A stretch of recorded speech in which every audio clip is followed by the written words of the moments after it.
people, and not to get down on sensors, but there's so much in the what they can really see, the very tangible What level you of can see is half the three-dimensional lie. vision. You know, they're very much. It's just a much closer to the way it appears to me. They're much more focused closer in, and then like I'm bad at that, but I'm good at and this is I've done a lot of reading and stuff, and just the stuff I've read, I think that's helped. But I've got a huge weird concept of reality that involves multiple dimensionalities and stuff. Like I really in my head don't think of things in 3 dimensions, or at least I imply more than 3 dimensions, even if I can't necessarily picture them. And the implication, it's a more complex implication than I seem to be able to than I observe in a lot of other people, which influences the way I go about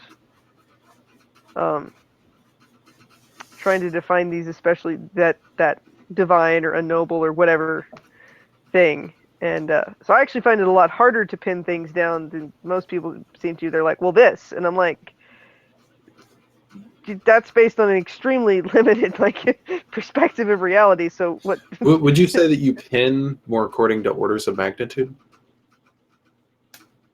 Riffing Yeah, off of what you were it's talking about all earlier? matters of whatever you were saying. It's matters of probability or certainty. It's magnitudes of likelihood or something.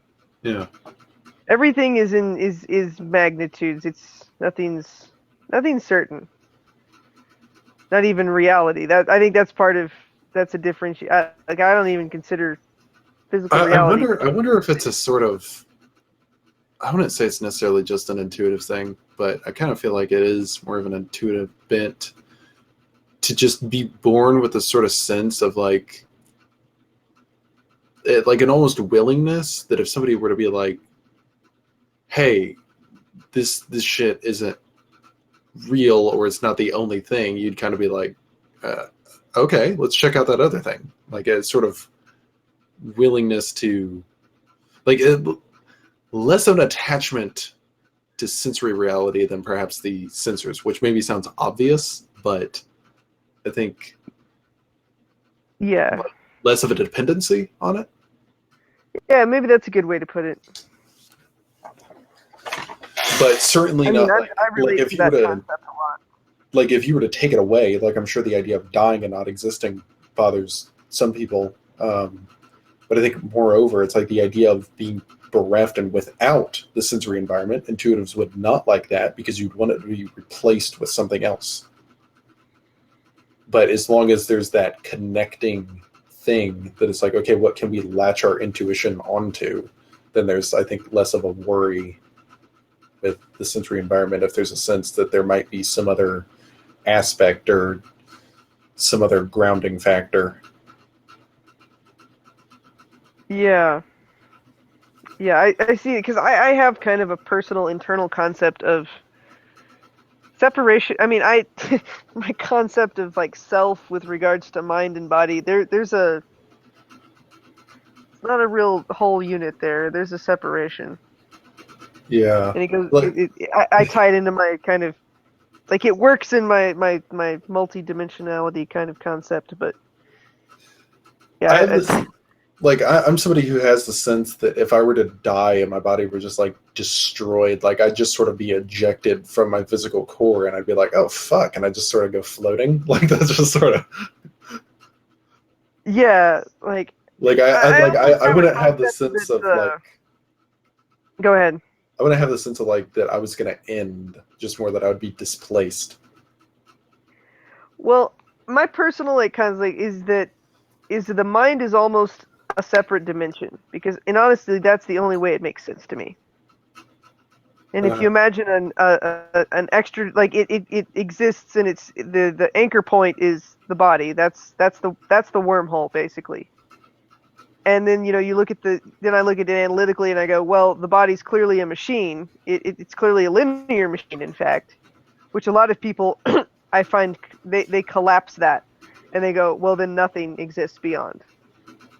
And I look at it and I just go, well, I mean, if you were going to build a wormhole generation machine, it's still going to be a machine, even if it did create a wormhole. So it's like, I mean, to me, it's almost something like, I mean, it's both simpler and more complex, but on a trying to describe it in terms of reality, that's kind of close to my concept, I think. Yeah.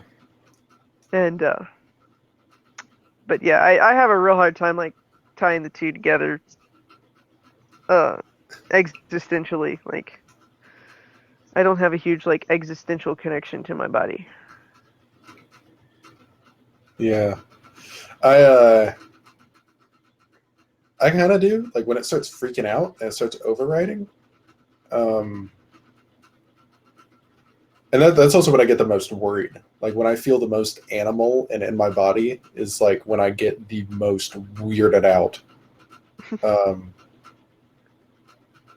It's like I feel fairly connected, but like I've mentioned this before. Sometimes like I'll wake up like if I had just fallen asleep.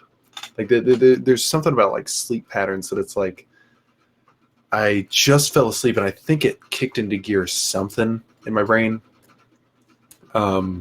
Because I was woken back up very quickly and I really felt in my body, and it's like it's not necessarily terrifying, but it's a rage-inducing experience.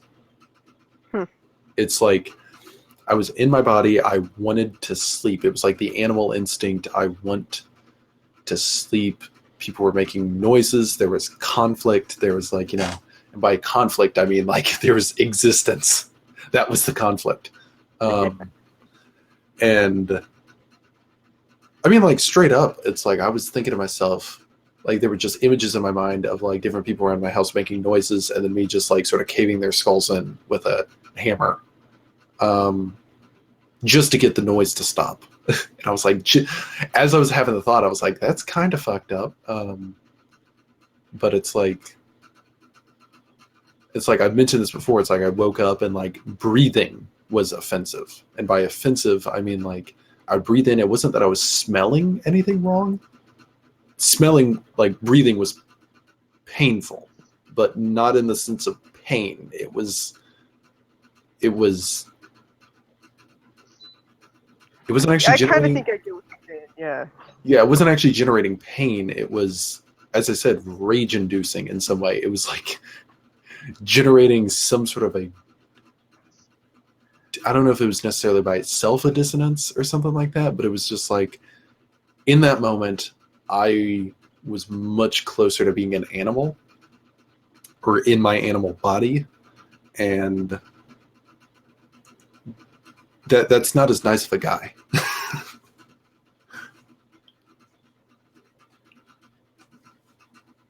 Yeah, I can relate, probably not to that, what I perceive to be that extreme of a level, but I know that sometimes I've woken up in the night and like there will be a sound, or like there's a freaking mouse in the house or something. Like I will be so, my like animal senses will be so sensitive, and I just like pop up and want to kill whatever it is that is making that noise. Yeah.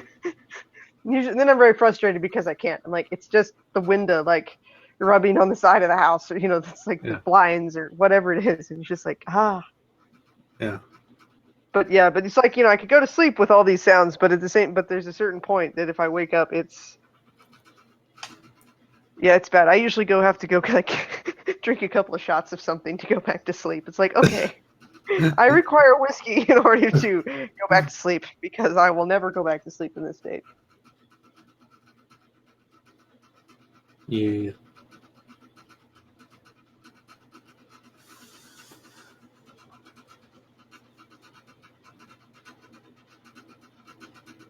So I'm just thinking to myself, I'm like, God damn it, this is a fun conversation. I need more of these in my life.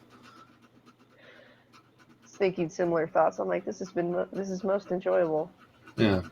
And if you'll notice, we didn't have to get super intense. It's not like as far as the instinct stuff goes, it was like, this is kind of how I get excited about stuff. If I manage to touch on philosophy that actually connects with my experience, And I'm Right. like, yeah, that's super awesome. And other people are like, want to do, like coke off a hooker's tits and like got all this other stuff going on. And I'm like, that's all good and fun. Don't get me wrong. But I find this much more engaging than that. I can play those games, like I can be like, all right, but yeah, I don't actually find them particularly. fulfilling. Yeah, Yeah, it's like I turn it into some sort of competition in my head or something, which I can right, get a little bit of use out of. But right. like, I actually don't care about the words you're saying at all. So yeah.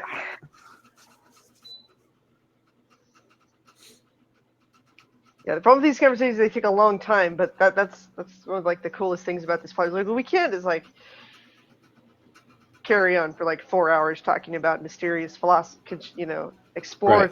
exploratory philosophy. You're like, Right. Yeah. So that's the Yeah. thing. It's like when you're in conversations with people and they're like, "Hi, how are you doing?" It's like, I don't know if you get the sense, but it's like I'll respond, plenty of times, but there's this a lot of times a good sense that it's like this is totally not how I want to communicate with people. It's like, because if they're like, "How's it going?" I'm like, I don't have time for a 4.5 hour discussion, which is what I want. It's usually what I want, but it's hard to get into. I feel like I'm like normal conversation is generally beating my head against this. It's like I have a hammer and I'm trying to beat through this some sort of shell that exists all the time, and you're just like, if I can just get the right dadgum hole in it, then we can have some fun. Yeah. So that's been part of why I've been interested in the instincts and Enneagram and stuff like that. So when somebody was telling me that I can be self-preservation social, I actually had it on my mind. I was like, well, I'm going to try to talk to Audra more just to see if there's any sort of like, I don't know. Points of correlation. Yes. Overlap. Yeah. And I would say that the willingness to engage in philosophical bantering for 4.5 hours is a pretty decent correlation. Although other people do that, they're not necessarily as relaxed about it, I would say. It's like it's a different sort of vibe. And I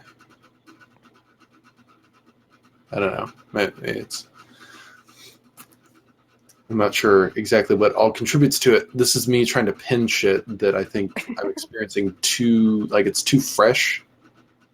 And my desire is to seek that consistency and to make sense of it. And I need to tell that aspect to go shut the fuck up. Oh, don't be mean to your brain. No, listen, hey. Tertiary TI, not creative. Want to know what the difference is? Well, I was going to say, I'm just trying to compare it to my FE, which basically has no point. I like almost, I was honestly like almost feeling sorry for you. I'm like, your tertiary is inside your head. And that sounds horrible.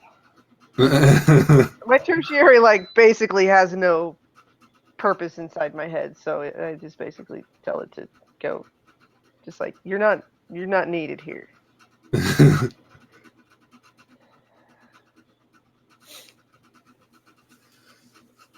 Yeah. See, now I'm just thinking about fucking tertiary TI. Somebody was saying it's like that tertiary position. It's like you think you're better at it than you are, and you use it somewhat inconsistently. I was like, yeah, that sucks when your tertiary position is concerned with consistency and you don't use it as frequently as you ought to. That does seem like a particularly, poignant paradox there. I've fucking noticed it where like I try to make things consistent and matter how much an invader.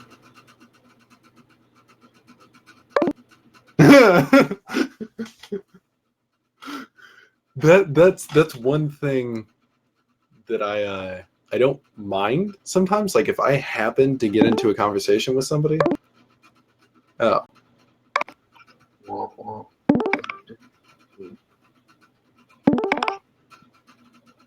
What happened, Audra?